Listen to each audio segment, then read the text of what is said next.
અમરેલીના ધારાસભ્ય કૌશિક વેકરિયાએ રાજ્ય સરકારમાં પેટ્રોલિયમ અને કાયદા વિભાગના મંત્રી તરીકેનો કાર્યભાર સંભાળ્યા બાદ અમરેલી જિલ્લામાં પ્રવેશ કર્યો હતો। તેમના આગમન પર ઈશ્વરિયા ગામમાં કે જે પરસોત્તમ રૂપાલાનું વતન છે ત્યાં તેમનું ભવ્ય સ્વાગત કરવામાં આવ્યું હતું।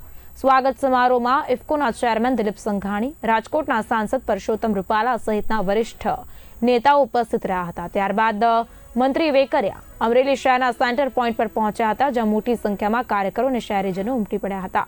મંત્રી કૌશિક વેકરિયાએ નાગનાથ દાદાના દર્શન કર્યા હતા અને ત્યારબાદ અમરેલી શહેરના રાજમાર્ગો પર પગપાળા ચાલીને વેપારીઓને મળ્યા હતા।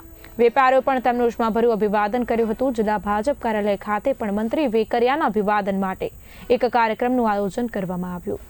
આ કાર્યક્રમમાં જિલ્લાના દરેક વિધાનસભા ક્ષેત્રમાંથી મોટી સંખ્યામાં કાર્યકર્તાઓ ઉપસ્થિત રહ્યા હતા, જેઓમાં ભારે ઉત્સાહ જોવા મળ્યો હતો। અમરેલી ભાજપમાં 2022થી ચાલી રહેલા જૂથવાદ અને વરિષ્ઠ નેતાઓ વચ્ચેના ઘર્ષણના કારણે રાજકીય માહોલ ગરમાયેલો હતો।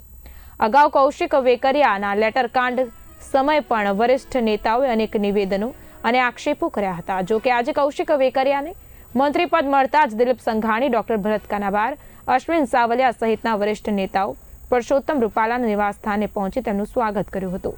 વરિષ્ઠ નેતાઓની આ હાજરીને સૂચક માનવામાં આવી રહી છે।